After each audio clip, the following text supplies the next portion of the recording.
السلام عليكم ورحمة الله وبركاته ودي ቻናላችን ተከታታዮች በዚህ ቻናል የነብያችን ሰለላሁ ዐለይሂ ወሰለም ተወዳጅ ሷሃቦች እነማን ናቸው የሚለውን የምናይበት ቻናል ነው። ሰብስክራይብ በማድረግ የቻናላችን ቤተሰብ ይሁኑ። በተጨማሪም ላይክ፣ ሼር፣ ኮሜንት በማድረግ የቻናሉ ቤተሰብ እንዲሆኑ በትህትና እንጠይቃለን። ፋጢማ ረዲየላሁ ዐንሃ በአሊ ቤት ውስጥ የነበራት ህይወት ልክ እንደ አባቷ ቤት ቀላልና የቤት ወጪዋም ውስን ነበር። በእርግጥ የአሊ ንብረት በጣም ዝቅተኛ ከመሆኑ የተነሳ አንዳንዴ ለቤት ወጪ እየጠፋ በችግር አሳልፈዋል። ከነብዩ ልጆች ሁሉ የገንዘብ እጥረት ላለበት ሰው የተዳረችው ፋጢማ ብቻ ነበረች። በዚህም ምክንያት ችግርን ለማስወገድ ብዙ መስራት ነበረባቸው። በመሆኑም ፋጢማ በእህል ፈጭነት፣ አሊ ደግሞ በውሃ ቀጅነትና አመላላሽነት በመስራት ኑሯቸውን ይገፉ ነበር።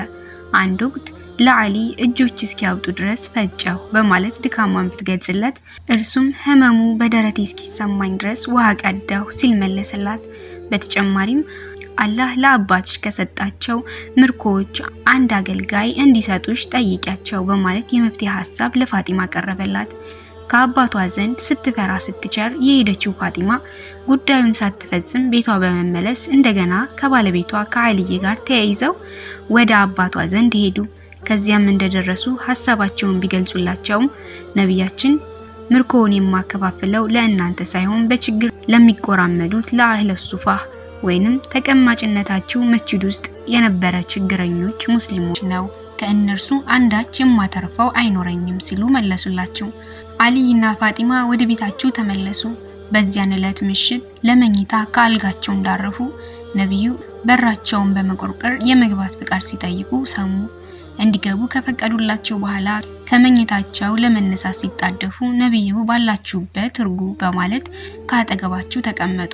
ከዚያም ቀደም ሲል ከኔ ዘንድ መጣችሁ ከጠየቃችሁኝ በላጭ የሆነ ነገር ልንገራችሁ ብለው ጠየቋቸው። እነርሱም ፈቃደኝነታቸውን ገለጹ። ጅብሪል እንዲህ ሲል አስተምሮኛል፣ ከእያንዳንዱ ሶላት በኋላ 10 ጊዜ ሱብሃንአላህ አላህ እጅግ የተጠራራ ነው ማለት ነው። 10 ጊዜ አልহামዱሊላህ ምስጋና ለአላህ ይገባው፣ 10 ጊዜ አላሁ አክበር አላህ ታላቅ ነው። እንዲሁም ከመተኛታችሁ በፊት እያንዳንዳቸውን 33 ጊዜ በሉ አሏቸው። የብርታት ኪኒን መሆናቸውንም አወሱላቸው።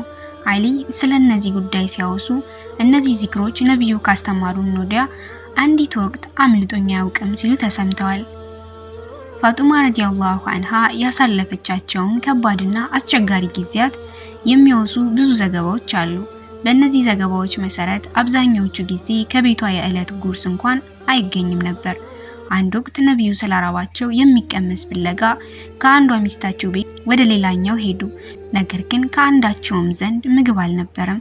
በዚህ ሁኔታ ላይ ያሉ ድንገት የሚበላ ቢያገኙ ቁራሽ ስጋና 2 ቁራሽ ዳቦ ለፋጢማ ላኩላት። በሌላ ጊዜም ወደ አቡ አዩብ አልአንሷሪ ቤት ሄደው ምግብ ሲቀርብላቸው የተወሰነውን ለፋጢማ ወሰዱላት። ፋጢማም በተራዋ ነብዩ ለረጅም ጊዜ እንዳልበሉ ካወቀች ያገኘችውን ምግብ ትወስድላቸዋለች። አንድ ጊዜ የገብስ ዳቦ ብትወስድላቸው ይህ ምግብ በ3 ቀናት ውስጥ አባትሽ ለመጀመሪያ ጊዜ የበላው መሆኑ ነው ሲሉ ነገሯት።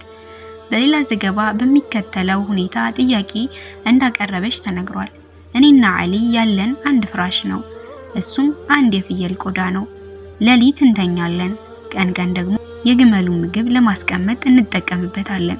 መልእክተኛው ለዚህ ሲመልሱ ፋጢማ ትዕግስት ይኑርሽ፣ መልእክተኛው ሙሴ አለይሂ ሰላም እና ሚስቱ የነበራቸው ፍራሽ አንድ ብቻ ነበር፣ እሱም የሙሳ ካባ ነበር። አላህን ፍሪ፣ ተቅዋ ፈሪሃ አላህ ይኑርሽ፣ አላህን መገዛትሽን ቀጢ፣ የቤት ውስጥ ስራሽንም ተከታታይ። ወደ እንቅልፍ ስትሄጂ 33 ጊዜ ሱብሃንአላህ፣ 33 ጊዜ አልহামዱሊላህ፣ 33 ጊዜ አላሁ አክበር በይ። ይህንን ማለት ከአገልጋይ የበለጠ ሆኖ ታገኘዋለሽ። ፋጢማም አላህና መልእክተኛው ሰለላሁ ዐለይሂ ወሰለም በሚደሰቱበት ደስተኛ ነኝ በማለት መለሰች። ተመልከቱ፣ የመልእክተኛው ተወዳጅ ልጅ ህይወት ይህንን ይመስላል። በዘመናችን በዝቅተኛ ኑሮ ደረጃ የሚገኙ ሴቶች እንኳን የቤት ውስጥ ስራ መከታተል ክብራቸውን ዝቅ ማድረግ ሆኖ ይሰማቸዋል። በማንኛውም ጉዳይ እገዛ ይሻሉ፣ በገላ መታጠብ ክፍል ሳይቀር። ይህ ትልቅ ልዩነት ነው። በዚህ ሐዲስ የታዘዘው ዚክር ከእንቅልፍ በፊት ነው። በሌላ ሐዲስ መልእክተኛው ሰለላሁ ዐለይሂ ወሰለም ፋጢማን ረዲየላሁ ዐንሃ ከእያንዳንዱ ሶላት በኋላ 33 ጊዜ ሱብሃንአላህ፣ 33 ጊዜ አልሐምዱሊላህ፣ 33 ጊዜ አላሁ አክበርና አንድ ጊዜ ላኢላሃ ኢላላህ ወህደሁ ላ ሸሪከ ለህ ለሁል ሙልኩ ወለሁል ሐምዱ ወሁወ ዐላ ኩሊ ሸይኢን ቀዲር የሚለውን እንድትል መምከራቸውን ዘግቧል። በአንድ ወቅት ነብዩ ከመዲና ውጭ ከሄዱበት ጉዟቸው እንደተመለሱ ዘውትር እንደሚያደርጉት በቀጥታ ወደ መስጂድ ሄዱ። በዚያም 2 ረካ ከሰገዱ በኋላ ወደ ሚስታቸው ከመሄዳቸው በፊት እንደ ልማዳቸው ወደ ፋጢማ ቤት ሄዱ። ፋጢማ በደስታ ተቀበለቻቸው። ፊታቸውን፣ ጉንጫቸውንና አይኖቻቸውን በመሳም ለቅሷን ለቀቀችው። ነብዩ ምን አስለቀሰሽ ሲሉ ጠየቋት። እርሷም የአላህ መልእክተኛ አባቴ ሆይ ፊትህ ገርጥቶ ልብስህ አልቆ ስላየሁ ነው በማለት መለሰችላቸው። እርሳቸውም በተለሳለሰ ሁኔታ ፋጢማዬ አታልቅሺ፣ በከተማም በገጠርም በበረሃ ድንኳን ያለ ማንኛውም የዚህ ምድረ ነዋሪ ሰው ህይወት ተጽዕኖ የሚኖረው ዓላማ የሚያራምደው አባትሽ በአላህ ሱብሓነሁ ወተዓላ ከፍተኛ ደረጃ የተሰጠው በመሆኑ አታልቅሺ አሏት። ፋጢማ ምንም እንኳን በጋብቻ ምክንያት ከአባቷ ብትለይም የኋላ ኋላ መኖሪያ ቤቷን ከመኖሪያ ቤታቸው አጠገብ ቀለሰች። ቦታውም በስጦታ መልክ ያገኘችው ነብዩ ጎረቤታቸው ብትሆን እጅግ እንደሚያስደስቱ ያውቁ ከነበረው አንሷሪ ወይንም የመዲና ሰው ነበር። ወደ አባቷ ዘንድ በጉርብትና ከተመለሰች በኋላ እንደ ወትሯቸው ሁሉ ደስታቸውን፣ ሐዘናቸውንና ችግራቸውን በመጋራት አብረው ኖሩ። በሁለተኛው ዓመተ ሂጅራ አጋማሽ ላይ እህቷ ሩቅያ በኩፍኝ በሽታ ምክንያት ኃይለኛ ትኩሳት ያዛት። በሽታው የጀመራት የበድር ዘመቻ የተቃረበው ወቅት ሲሆን እጅግ ጠንቶባት ስለነበር ባለቤቷ ኡስማን እርሷን ለማስታመም ሲሉ በዘመቻው ላይ ሳይሳተፉ ቀርተዋል። ሩቅያ አባቷ ከበድር ዘመቻ ከመመለሳቸው በፊት ህይወቷ አለፈ። በእርሷም ሞት ምክንያት እህቷ ፋጡማ በጣም አዘነች። ነብዩ ወደ መዲና እንደተመለሱ የመጀመሪያው ተግባራቸው የልጃቸውን ቀብር መጎብኘት ነበረ። ወደ መካነ መቃብሩም ፋጡማ ተከትላቸው ሄደች። ከዚያም እንደደረሱና ከቀብሩ ጫፍ ላይ እርፍ እንዳሉ ፋጡማ ረዲየላሁ ዐንሃ እንባዋን አዘነበችው። እርሳቸውም እንድትጽናና ለማድረግ እንባዋን በልብሳቸው አደረቁላት። ነብዩ ቀደም ሲል ለሞተ ሰው ስለማዘን ጉዳይ ተናግረው ነበር። ቢሆንም ቅሉ ሰሚዎቻቸው መልእክቶቻቸውን በትክክል ስላልተገነዘቡ ከቀብሩ ስፍራ ሲመለሱ ዑመር በበድር ዘመቻ ላለፉ ሸሂዶችና ለሩቅያ ሲያለቅሱ የነበሩ ሴቶችን ሲቆጡ ነብዩ ዑመር ተዋቸው ያልቅሱ፣ ከልብና ከአይን የወጣ ከአላህ ሲሆን የእዝነቱ ምልክት ነው፣ ነገር ግን ከእጅና ከምላስ የመጣ የሰይጣን ነው ሲሉ መከሯቸው። ዑስማን ረዲየላሁ ዐንሁ ምንም እንኳን ባለቤታቸው በሞት ብትለያቸውም የኋላ ኋላ እህቷን ኡሙ ኩልሱምን አግብተዋል። ከዚህ የተነሳ ዙኑራዐይን ወይንም የሁለት ብርሃን ባለቤት በመባል ታወቁ። በሩቅያ ሞት ምክንያት በነብዩ ቤት ውስጥ ከፍተኛ ሐዘን ቢፈጠርም ወርሃ ረመዳን በገባ በ3ኛው ቀን ፋጡማ ወንድ ልጅ በመገላገሏ ሐዘኑ በደስታ ተተካ። ነብዩ አዲስ በተወለደው ህፃን ጆሮ ውስጥ አዛን አደረጉበት። ስሙንም ሐሰን በማለት ጠሩት። ትርጓሜው ውብ ማለት ነው። ፋጡማ ሐሰንን ከወለደች ከዓመታት በኋላ ሌላ ልጅ ስትደግም ሁሰይን ተባለ። የስሙ ትርጓሜ ትንሽ ውብ ማለት ነው። ፋጡማ ልጆቿን በጣም ከሚወዳቸው ከአባቷ ወይንም ከአያታቸው ዘንድ ዘውትር ተወስዳቸዋለች። እያደጉ ሲሄዱም መስጊድ ይወስዷቸው ነበር። በሱጁድ ላይ ያሉ ከጀርባቸው እየተፈናጠጡ ይቦርቃሉ። ነብዩ የልጃቸውን ዘይነብ ልጅ ኡማማን እንደ ሐሰንና እንደ ሁሰይን ሁሉ ልዩ እንክብካቤ ያደርጉለት ነበር። በ8ኛው ዓመተ ሂጅራ ፋጢማ 3ኛ ልጇን በሰላም ተገላገለች። ስሟንም እርሷ ከመውለዷ ቀደም ሲል በሞተችው እህቷ በዘይነብ ስም ሰየመቻት። ይህችው ህፃን ዘይነብ አድጋ የከርበላ ጀግና እስከመባል ደርሳለች። ፋጢማ 4ኛ ልጇን ከዘይነብ መውለድ ከዓመት በኋላ ወለደች። ስሟን በበሽታ ምክንያት በሞት በተለየቻት በኡሙ ኩልሱም ስም ሰየመቻት። የነብዩ ዝርያ ለመቀጠል የቻለው በፋጡማ በኩል ብቻ ነበረ። የነብዩ ወንድ ልጆች ገና በልጅነታቸው ነበር ያለፉት። እንዲሁም አሊይና ኡማማ የተባሉ የዘይነብ ልጆች በወጣትነታቸው ነበር ከዚህ ዓለም በሞት የተለዩት። የሩቅያ ልጅ አብደላህ ገና የ2 ዓመት ልጅ ሳለ ህይወቱ አለፈ። ታዲያ እነዚህ ሁኔታዎች ታክለው ፋጢማ ልዩና ክብርት እንድትሆን አድርጓታል። ፋጢማ ረዲየላሁ ዐንሃ ምንም እንኳን አብዛኛው የህይወት ዘመኗን ልጆቿን በእስላማዊ ባህል ኮትኩቶ በማሳደግ ክቡር ተግባር ላይ ብታሳልፍም እየሰፋ ይሄድ ለነበረው ለአዲሱ የመዲና ሙስሊም ማህበረሰብ ማህበራዊ ጉዳይ መጎልበት ታላቅ አስተዋጽኦ አድርጋለች። ከመዳሯ በፊት ችግርተኞች ለነበሩት ለአህለ ሱፋ ተንከባካቢ ነበረች። የኡሁድ ጦርነት እንደተፈጸመ ከመሰሎቿ ሙስሊም ሴቶች ጋር በመሆን በአውደ ግንባር ላይ ሸሂድ የሆኑ ሙስሊሞች አስክሬን በማንሳት ተሳትፋለች።